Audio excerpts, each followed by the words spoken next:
Ian, thanks to your video tutorials, I've been using these Posca. Is that how you say it? Posca, yeah. Posca markers. Look, I just made this little painting last night. That's cool. That's awesome. You have a real Cool. It makes sense with the retro thing, but you got a real classical style. Yeah, I just try to like it. lower it down to my skills. Circles with other circles inside of it and a smiley face. Welcome to the Honest Designer Show, your transparent look into life as a modern designer.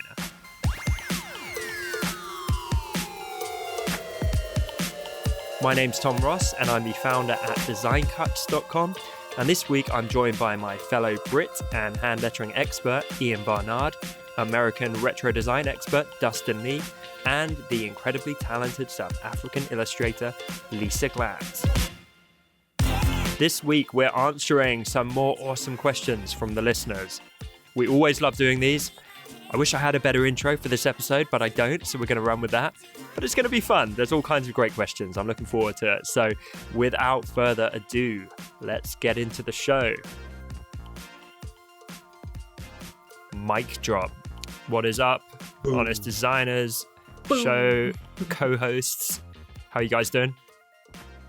Good. How are you? I'm awfully well. Yes, good.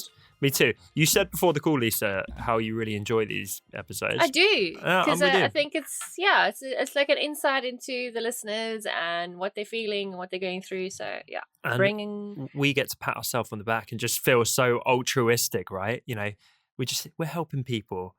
I mean, I don't want to say we're modern day heroes, but you know, we do what we can. We give back. But you did say it. Not all superheroes wear capes. All right. So I'm going to kick off with, I've got a few questions here. People have been sending them over on social media. So thank you very much, guys. Going to kick off with a nice, easy one. This is from I am Ross Mason on Instagram, who says, "Can I animate the logo for the podcast?" And I think I'm going to give a resounding yes, you can, Ross. So hit us up on social media. We'd get you source files or whatever you need. We'd freaking love that. And we'd tag you up and share that. And anyone else, got some really cool fan art coming in lately around the show. So keep them coming. You know, our egos do need massaging very vigorously. And just, I think I speak for everyone when I say, like, asking if you can animate the beginning of the show is like asking, can I send you cold hard cash in the mail, or can I send you cupcakes in the mail? The answer is always yes. We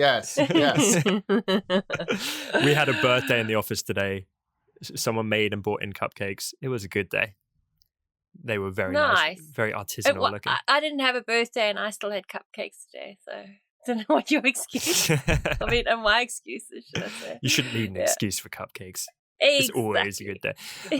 All right, going to follow up with a great question from DME Lettering, again on Instagram, who is asking about functional workspaces. How do we keep our workspaces? I can barely get through this question without laughing. How do we keep our workspaces clean and organized? I mean, I'm looking around. Hopefully, I know we've got the video show. Hopefully, this isn't going to sound awful on the audio version. But currently, look at this. I got some stuff over here. I got a big glass of water. I got a bottle. I got some cables. I got my lunch, which I was wolfing down before this. I got some post envelopes, notepads, pens, little chewing gum wrapper. Mm-hmm. Does that answer your question? DME Lettering? I think I've got the most unusual. I have dog treats. I nearly spat out my water there. Well, it's Do for you my like little dog pooch. treats? Yeah, is that if you get peckish? They're not for me. Okay. It's for my little pooch when she's behaving herself. If we talk about random stuff in your office, I've got a sewing wheel. Oh! Are you going to be lettering that? That looks like a blank canvas. That is actually a client commission. Ooh, very nice. Oh, that's nice. So, wow. like, lettering in a circle is going to be interesting. So, I can see it already, though. That's pretty cool. How about you, Dustin? It looks pretty neat over there. It does. You can't see my desk, though, or else you'd see a lot of stuff on it. But right there where my finger is pointing, if you're watching the video, there is toilet paper over by my Stratocaster on the ground. So, you know, this is a pretty polished operation over here. Is that just in case you rock out a little too hard and have yourself an accident? What's going on with the combination of items there? Okay. Yeah. Well, sometimes we're in the middle of the podcast and I can't leave the microphone, and when you got to go, you got to go. The visions, people, the visions, please. Horror. I mean, to try and give an actual answer, I guess it is don't beat yourself up if you're not a complete neat freak, because it sounds like none of us are either. I have kind of seen it's inherently part of being creative. Most creatives I know are actually a little bit messy. I mean, I don't like live in squalor. I like to keep reasonably tidy, but my desk in particular, I think probably your desk is an extension of your mind. And right now, my desk is a mess. There's like stuff all over the floor. So Tom, you know what I think we should do? Mm-hmm. I think all of us should take a picture of our work area, and then we should all post it to social and tag it. Yeah, no cleaning up allowed. That is going to be nasty. Okay. And tag it Honest Designers. Yeah, and to any listeners, tag Honest Designers and do the same.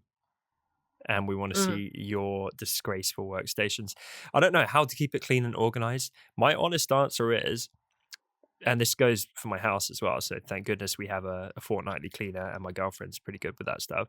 But I operate by letting it descend gradually into chaos over a period of time, and then having like a Mary Poppins, a blitz, blitz, exactly. So I will spend like an entire weekend hyperactively running around, like tidying drawers, like cleaning everything, and then it will slowly descend again over like the next 4 months.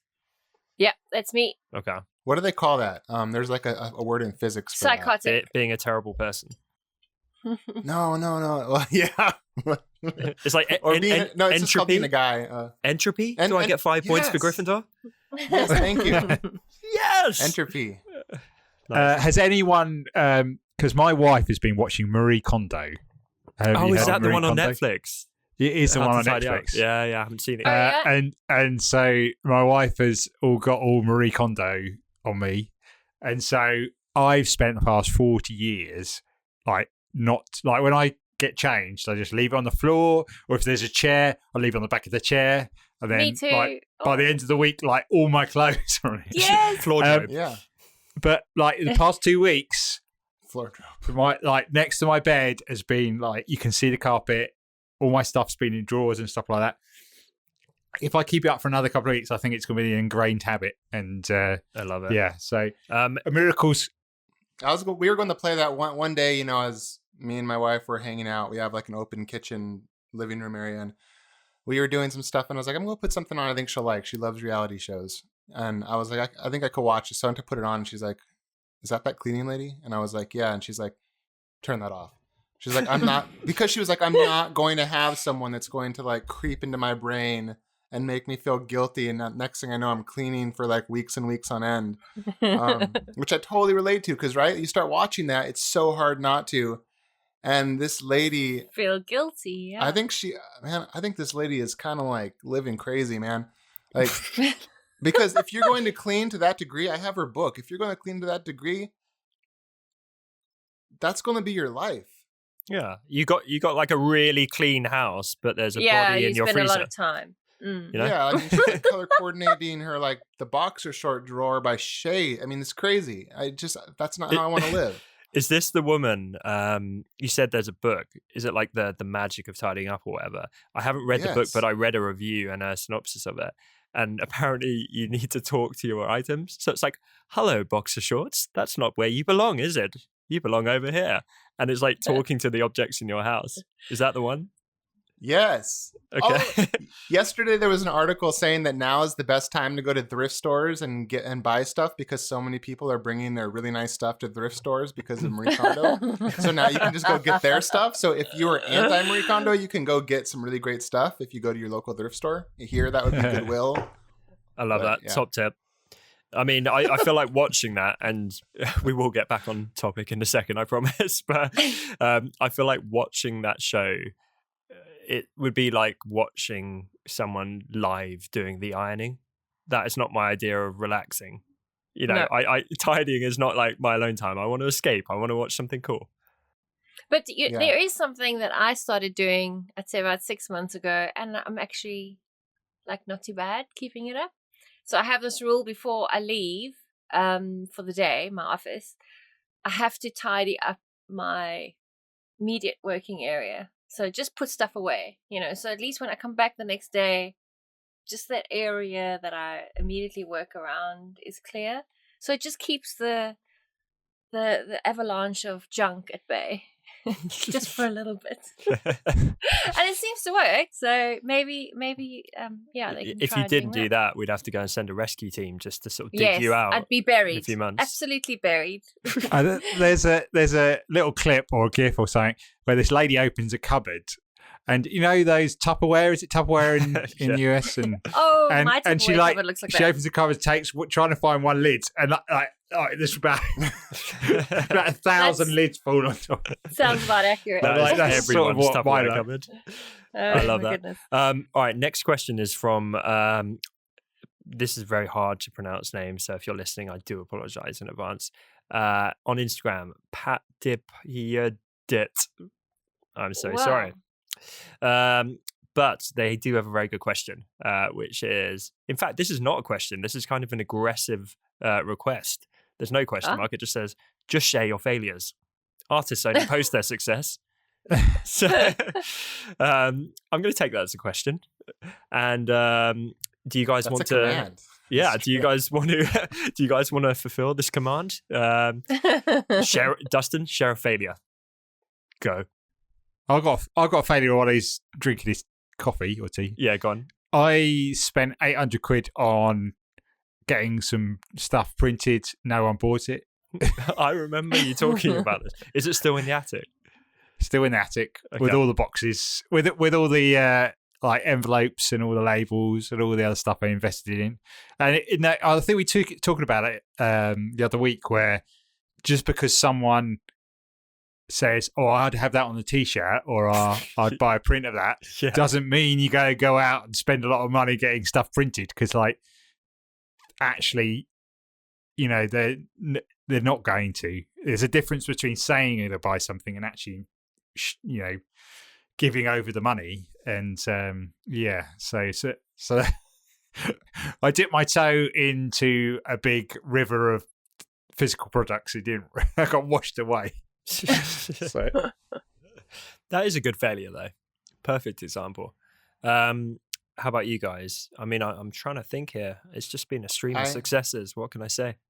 I did have a failure early on. I mean, I still have failures all the time, but this is a particularly brutal one that I still remember. I had gotten referred a web client through someone I knew that did SEO consultation, and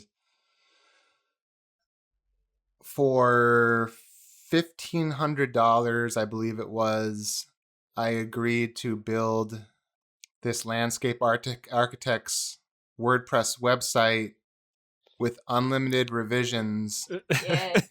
And it went on for a year. He ended up wanting it to be a Mondrian. Mondrian, I believe is how you say his name, the artist? Yeah. Mm-hmm. He wanted it to be a Mondrian style website, which means it was a variety of red, yellow, blue, and white colored blocks, all in random places, done with CSS. So for $1,500, I spent literally 20 hours a week probably working on a WordPress site. And he would send me on the regular drawings with colored pencils of how he wanted different pages, and then tell me to do that. And it was horrible. I didn't know when it would end. I finally had to just give up and say, if I get sued or go to jail for this agreement being wrong, so be it. I can't live my life in this prison of Mondrian. You could still be doing it now if you hadn't. Oh, Dustin. I love that. Funny. That's how desperate I was for $1,500. Yeah, that's the perfect case study of what I think every designer goes through in those early years, but that's just a particularly bad example. That is a particularly bad example. How about you, Lisa? I've got a similar thing to Ian. When I started my jewelry creating with my sister, I had such big dreams for it, and being the graphic designer that I was at the time, you're more into the packaging than actually selling the stuff. So I spent like 5,000 Rand, which is, I'm trying to equate that now, it's probably about $500-600 on getting packaging printed, and I think I used probably 3 boxes out of these thousands. Wait, is that because you were not able to sell the product? So because what happens is I couldn't ship from South Africa. It's like impossible. Just doesn't reach the customer. So I had to close shop. Because I didn't bother to check out all the logistics involved in actually selling jewelry online. So, yeah, that was quite an expensive mistake because I just dived headfirst. I mean, as you know, you spent all this time on the idea of this branding before you actually sell the damn product. So, yeah, it was ridiculous. This is like painful memories coming up. I know. I was actually racking my brains, and I haven't thought about this in years, but this was pretty painful. So, Dustin, you and I were chatting before this about this entrepreneurial community that we used to be part of. And when I was in there, I think I've shared this before. I did a thread where I basically started offering free critiques on people's websites and that kind of thing. And it got really popular. I think it was like one of the most popular threads ever, rather. And it was like hundreds of people were posting in there, and then I'd give like free advice and they'd start improving their website. And it was great, and it really worked. And you guys know I'm all about kind of helping people, and I enjoy that side of things. And so I thought, this worked well. So I went and signed up for a popular Photoshop forum, and I was pretty new there, didn't know that many people, but I was like, hey guys, I really like helping people, and I got quite a lot of experience with photo manipulation. Like, why don't you post your pieces and I'll like give you some free critiques? And everyone jumps in and they're like, so who made you the expert? Like, screw you. Like, you're so arrogant. Like, you think you could like tell us how to improve our work? And it got worse and worse. And like, in general, the feedback was not good. I think there was 1 or 2 people being like, oh, this guy seems like okay. And everyone's like, he's just here to like sell us something. Like, he doesn't want to help. Like, da-da-da. And there were a few people in there who just start like jumping on, like every time I'd post anywhere, they'd be like, you don't know what the hell you're talking about, buddy. Like, this is terrible technique and just all this kind of stuff. And I was just getting ripped apart, and it was really stressing me out. Shame, that's horrible. Yeah, but it was a real lesson. Like, I think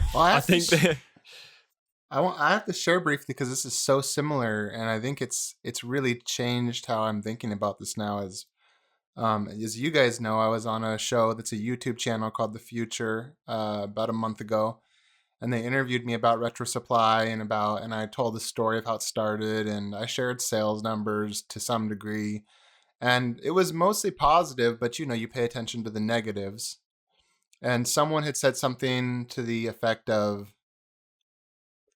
just like anybody doing this, Dustin is trying to sell people on how to make money doing this because that's the best place to make money doing this, if that makes sense. Even though your main business is not doing that and it's selling awesome design goods.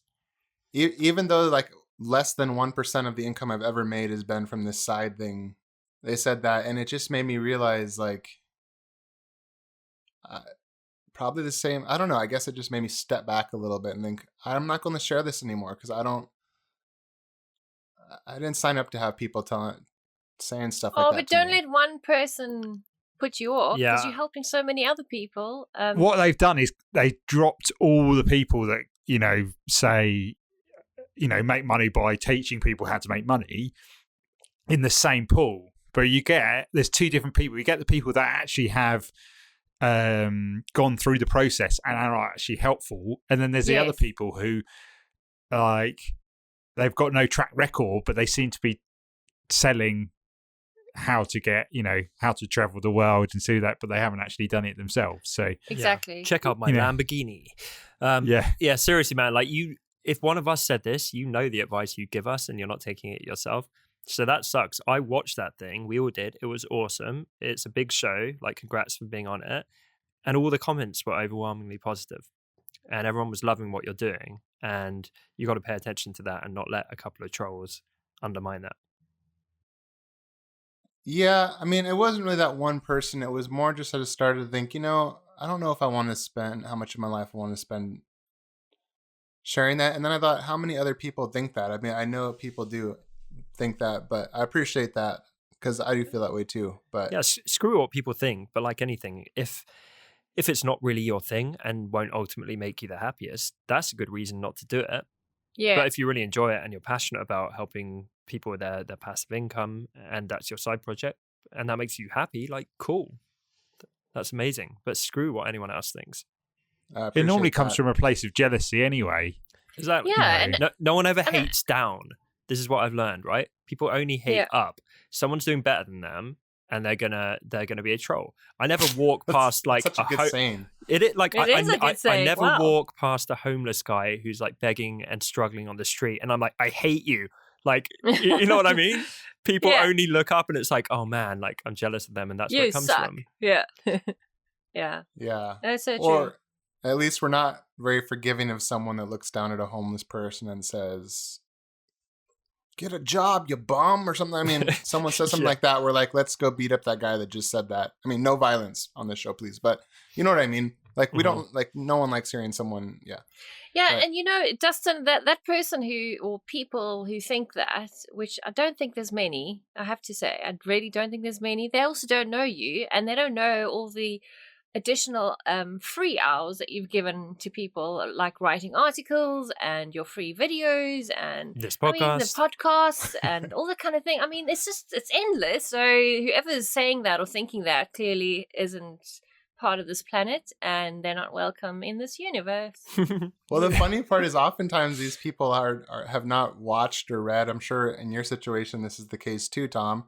Oftentimes people that say that have not listened to your background of why you think you should be able to give those critiques or anything. Because like if they had listened to the episode I did, they would have realized there wasn't a link to buy anything. You can't buy anything from me.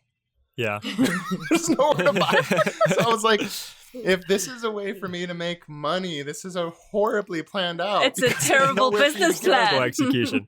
Yeah, so whatever you say, you huckster. But yeah, no, I love that. I feel for you, Tom, because you go out there trying to help people and you had the experience, of doing that a lot, and then people just tear you apart. Yeah, it's like on Instagram, I keep going to other designers and I'm being super friendly and nice and chatting with them and saying follow for follow. People keep giving me a hard time. What's that about? What is that about? Okay. I did that with Ian. I kept going through all Ian's followers and I was like, hey, follow for follow. And they were like, leave us alone, Dustin. Okay, so next question is from AnnieCam3, who says, how do you ensure the final execution of a piece doesn't fall short of expectations? Interesting question, this one. AnnieCam3.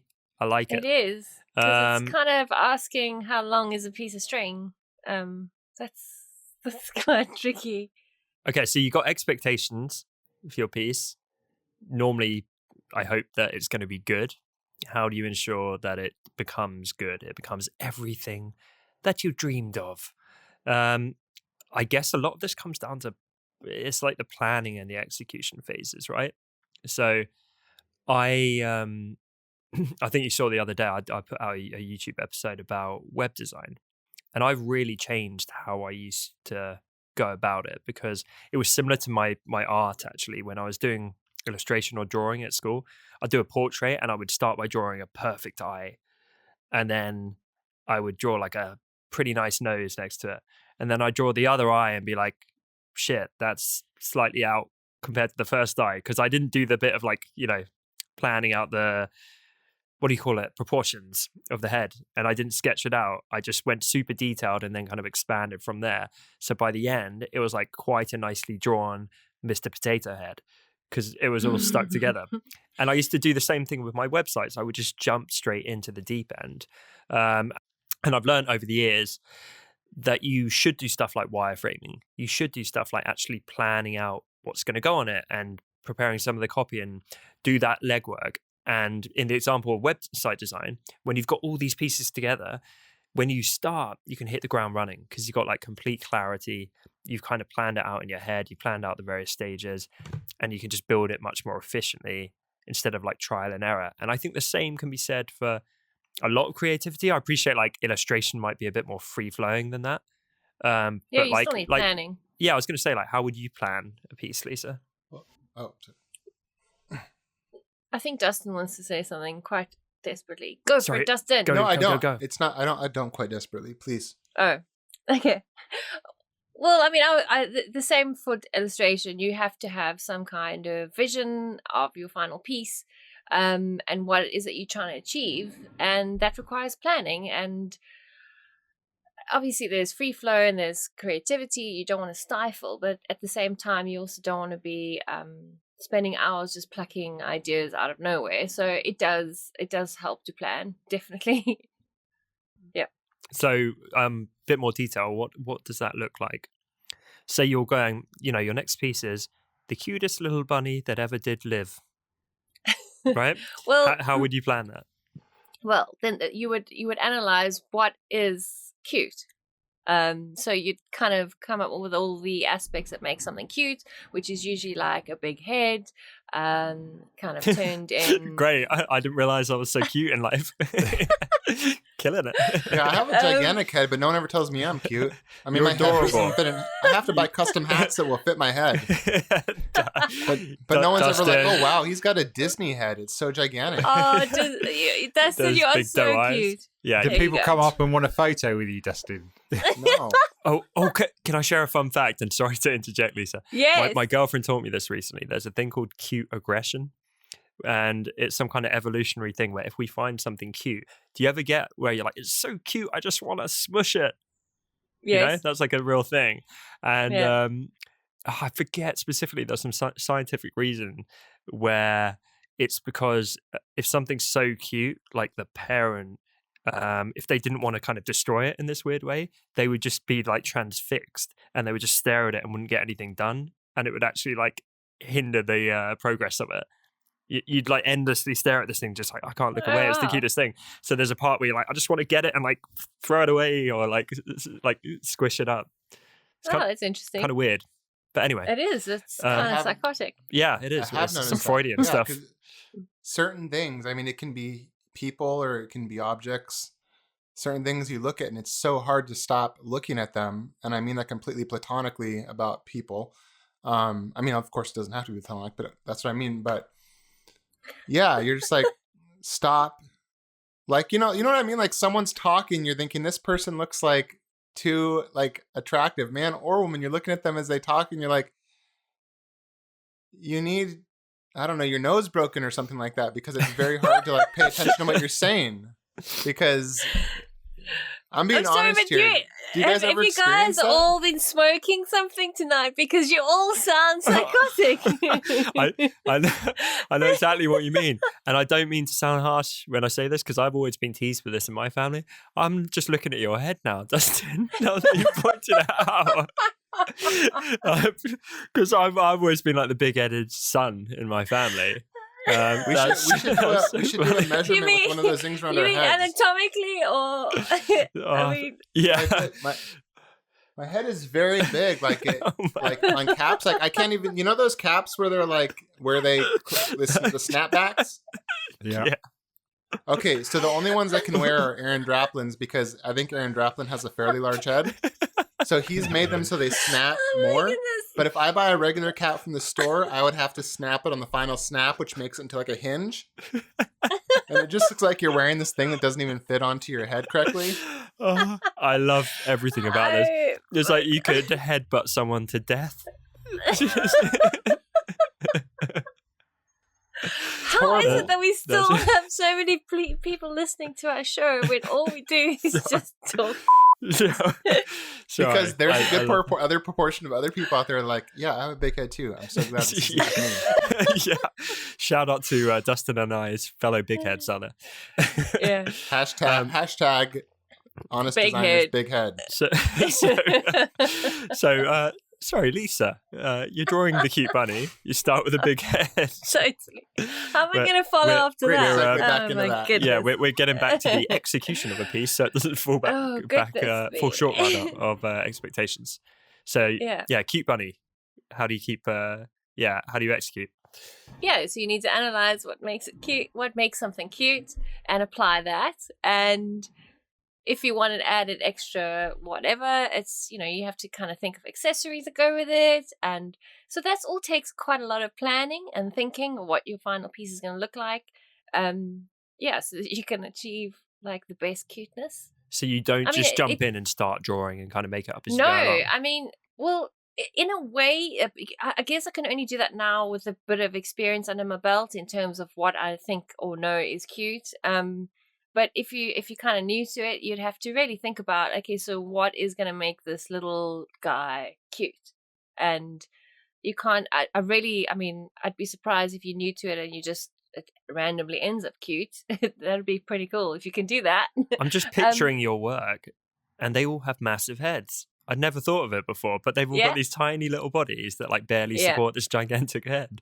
It's actually, again, going back to science, it's actually a bit of a fact that people find things cute if they have a bigger head. So that's why kittens look cuter to us. Well, children, because when children are born to contain their brain, to contain their big brain, they have bigger heads than the rest of their body. In fact, you know, for proportions, babies, their heads are like exactly 1/4 or close to 1/4 the size. As you grow up, it becomes like 6 to 7 of them or something like that. Precisely. So that's why we think babies are head cute. Head size is huge. And also eyes. Have you noticed Disney characters have gigantic eyes? Like, something about big eyes on people is transfixing. Yes. Mm-hmm. And there's a whole lot of things you can apply to make something cute. It's like the distance of your eyes apart, or, like the closer the eyes are, generally the more stupid, or, like more kind of silly they look. If that's... I heard that like genetically, the farther apart your eyes were, the more dumb you were, and the eyes were farther apart so you could see predators better because you weren't smart enough to get away.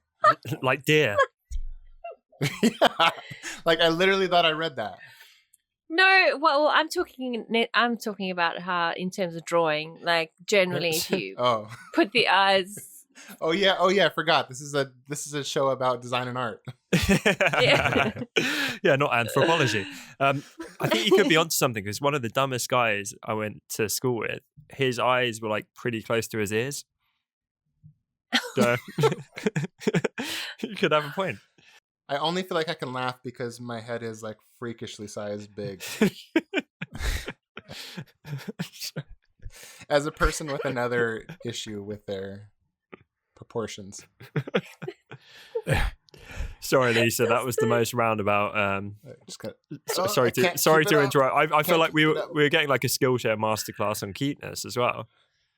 Well, I could contribute something a little different angle to this.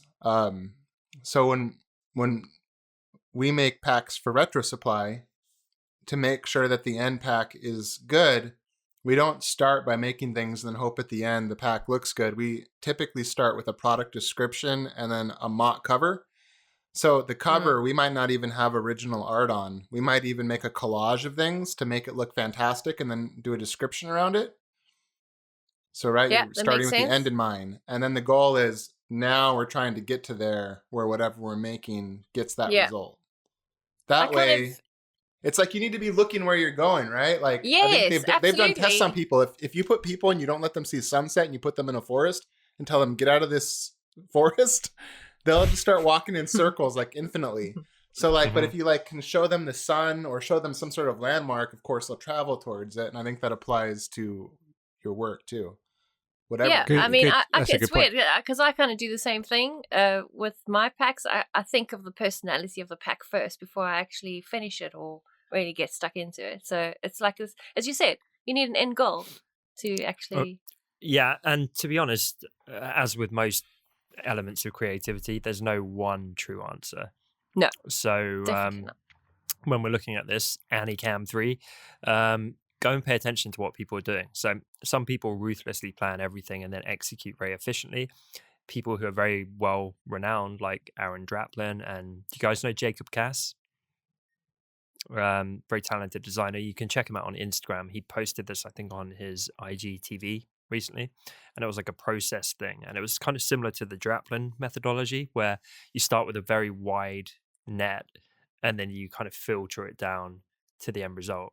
So to get to like one brand identity or logo, you've designed 200 and you iterate and iterate on like all of them. And then you just kind of whittle down and keep trying. And then it just kind of refines down to this perfect thing at the end.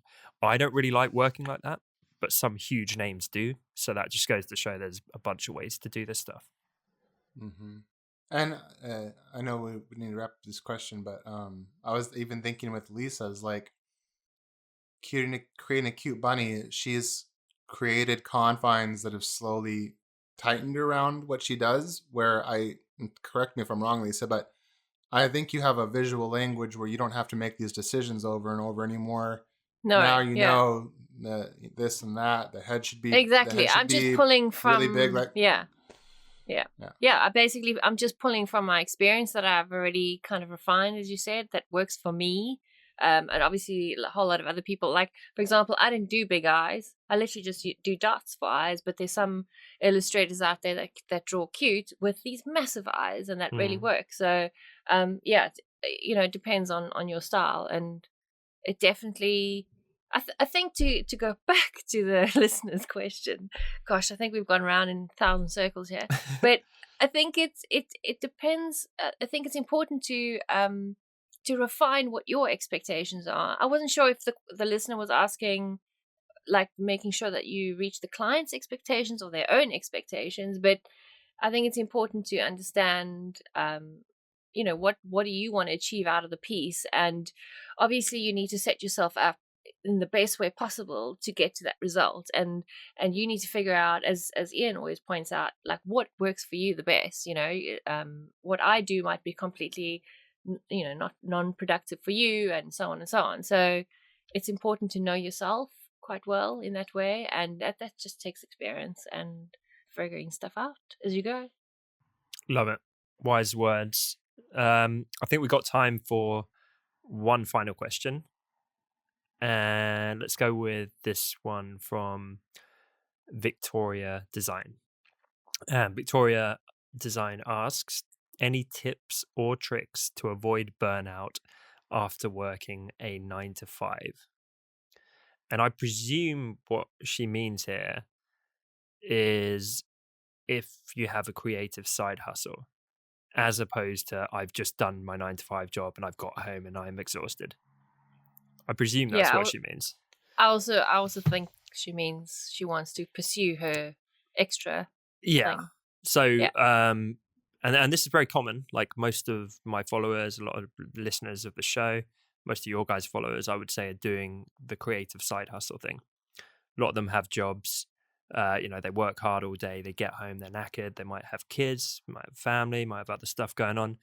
Where do they fit it in, and how do they avoid burning out? What do you guys think? Go. Well, I need genius, people. Give me the genius. Well, to be honest, okay. Well, I did that. I did that for almost 2 years, and I did kind of almost burn out. So, I think, to be honest, it's quite hard to not burn out. I know that's not really great advice, but you just need to be really aware of your body and your mind and, your health. And if you need to know how far you can push yourself. And I was so desperate to change my career that I was willing to actually compromise a little bit when it came to, I guess, my health. I should never compromise on that, though. I know you shouldn't, and don't take my advice on that. So, but I did sacrifice a lot of time with friends and family, and I was willing to. I know that's also, again, sounds harsh, because I was so hungry for the change. But I think if you can just literally spare like 10 minutes a day to do, your dream or your side hustle, is better than not doing anything at all. And don't beat yourself up. Like, if you can only spare that 10 minutes because you're so exhausted, then only do that. It'll all fall into place, and you're one step closer, even if you just spent 10 minutes.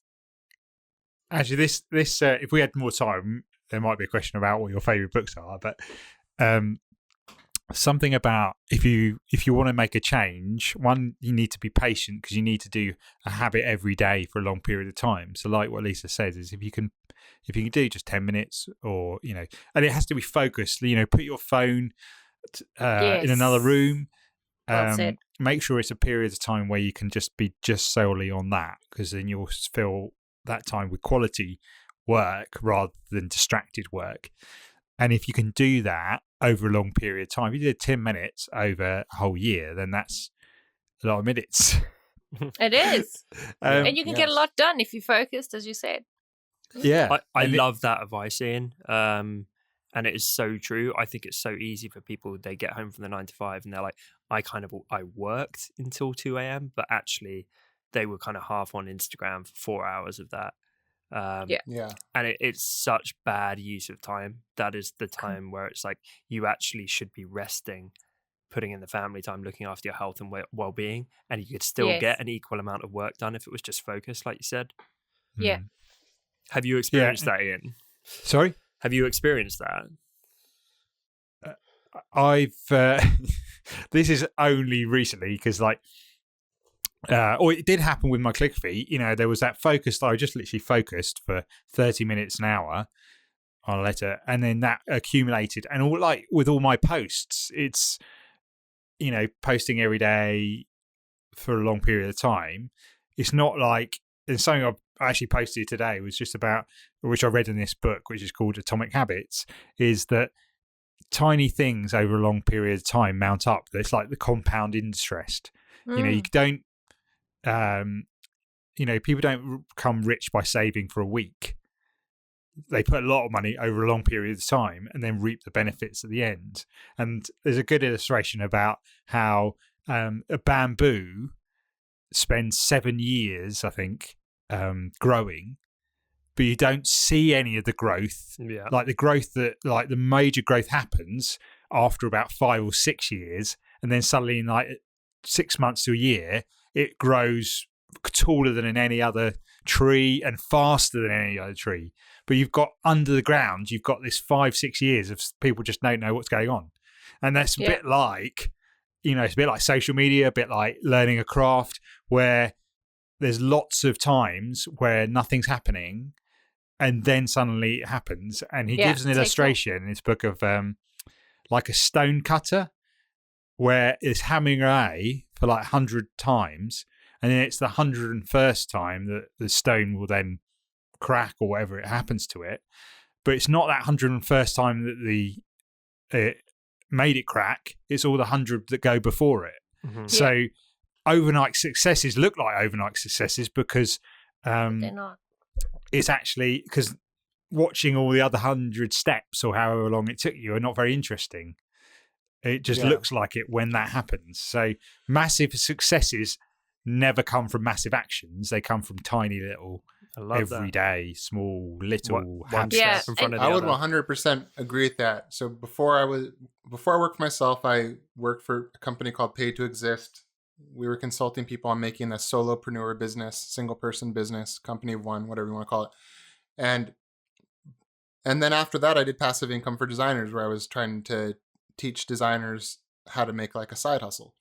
And I've seen, hundreds, no question. People do this, and I learned really quickly, really slowly, that the people that succeeded, you could tell because they consistently, every single week, were putting something out. It wasn't if it was good or bad. That was almost not even an indicator of success. It was, did they consistently do it? And if you think about it, if you look at all four of us, if you judge us to be successful in some way, or go look at any people you judge to be successful, the thing you'll find in common, I can't even think of an exception really, is a consistency. You write a great novel, you have to consistently write a page. You do what we're doing, you have to consistently do it. It's the only way to do it. And I just want to add, because I think it's a misnomer, or a myth. People ask a lot, and I even try to find answers to this. Well, how after an 8-hour day am I going to have the energy to do this extra stuff, right? But the whole idea of an 8-hour day was purely part of the Industrial Revolution and how long it was sunny out and you could have people work. Like no one said their 8-hour days were even healthy. I think the whole idea, how can I add more days or hours to my day, is insane and sick. Like your body, your brain was not meant to do more than 8 hours. I don't even think, honestly, it was meant to do 8 hours.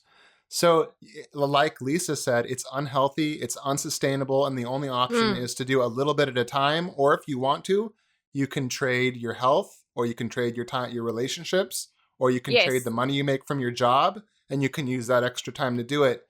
You can't add extra hours sustainably and do it. No amount of cocaine or caffeine or whatever you want. Like there's no healthy answer to that. It's a myth. And let me put it out here on record, because I like to think that I'm like a living example of burnout, going very bad, like having hospitalized myself, got chronically ill, and that whole story. I think you have to look at it as not sprinting a marathon, for one thing, but you just have to weigh it up, right? Like it's that consistency, but patience is so tied in. You have to have patience. If you're trying to get there tomorrow, you're going to overextend yourself. You're going to burn out.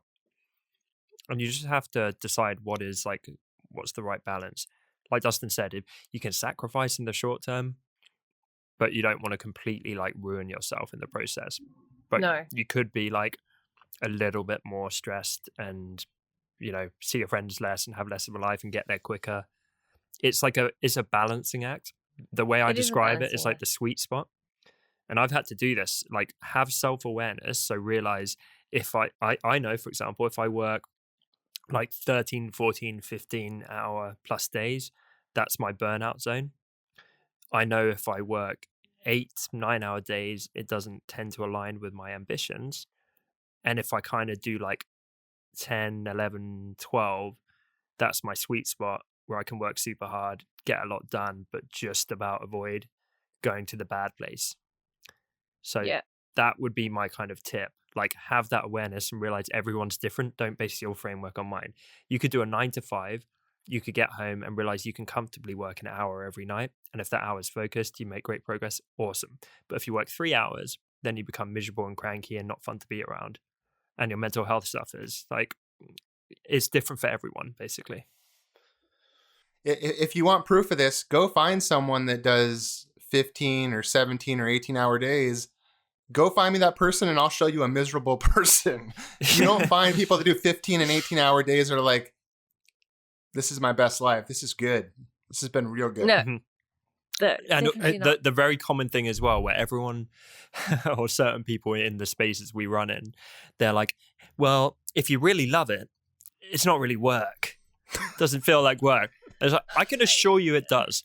Because I freaking that's the love thing. It actually becomes work and actually can kill your passion. It totally can. Like I could not be more passionate about some of the stuff I'm doing in my spare time, like helping other entrepreneurs and putting out content. I love that stuff, right? But I also know that if I do it constantly and have no life around it, and I'm like tired after a long day and I don't rest and instead I go and do that and like manically work on it, then I completely crash and I feel like shit. Yeah. And I love it. That's not because I kind of half baked love it. Like I could not love it more, but I still can't do it all the time. Yeah, I also just want to add, because I mean, obviously, we we've all been through this to some degree, and during that time that I spent, probably, as I said, unhealthily doing what I was doing, I was also really mindful of the fact that I wasn't consuming or wasting time doing stuff that wasn't going to get me to my goal. And I think some people probably waste a little bit too much time faffing over stuff that doesn't really matter to get them to where they want to be. So you can actually shorten your time as well by just, as Ian said, really focused on spending that precious half an hour that you have on a task that's going to get you closer to your goal, not sitting there comparing to somebody else that you want to be, or somebody that's further down the road or whatever. There's a whole lot of unhealthy things that we can do in that time, but it is important to also audit your thoughts and the stuff that you're consuming in that special half an hour slot, or that you have. Something he also mentions is that winners and losers have the same goal. It's what you do what your habits are like that will get you there. So Yes. you you could have two basketball players who want to win, the national NBA jobbies, but actually it's every day in the court what they're doing, what they're practicing, what their diet's like, what's their sleep like. And I just finished with this. This was what really opened my eyes. He talks about the British cycling team. For 110 years, they were mediocre. And I suppose we can resonate that with being a designer. They were just mediocre. They had never won the Tour de France. They'd never won I'd won like one medal. And they brought this coach in. I can't remember his name. And over 5 years, what he did was take apart everything about cycling, broke it down to its smallest elements, and just said, if I can add 1% to all of these, then we'll make a great team. And so that was like looking into, they brought in a surgeon to see how they could wash their hands so they wouldn't get a cold, so they wouldn't then be off training. They were like researching to the best gel to help the muscles recover. They'd look into the best mattresses, the best pillows to help them sleep better. And it was like every single element that they could think of, like painting the inside of their trucks white so they could see any dust particles that could mix with the finely tuned bikes. And so, really, really tiny bits. But just adding 1% to all of those things meant that Great Britain won like the most medals they'd ever won in both Beijing and in London. And they were like, they won more golds than anyone else.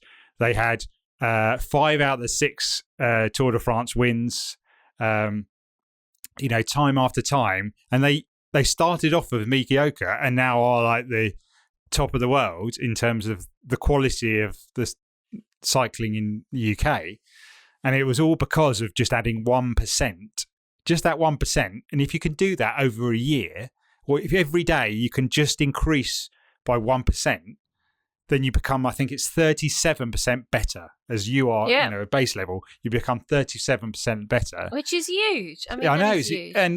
But it's that, and it's the same with like losing weight or, sorting your finances. It's small things, small habits over a long period of time that will make the change. So just like reducing your daily calorie intake by 100 calories, which is like one slice of bread, over a year is a massive amount of calories, and I'm sure is going to make a difference to your body. And so it's that discipline and that patience to get into ingrain those habits. And I haven't been, this is only recently that I've like found this book and I'm like, actually this is what's going to help me to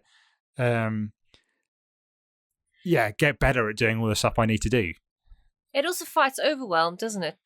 Yes. Nailed it, Ian. Oh, I haven't nailed it. I don't want to take any credit. Shout out to James Clear, who wrote Atomic Habits. Really good book. James really Clear? Good book. Didn't realise. Sweet. Yeah, he does a podcast and he's got like a blog as well. So go and check it out if you don't want to get the book. Unless you prefer it to this one, if you have to choose, stick with us.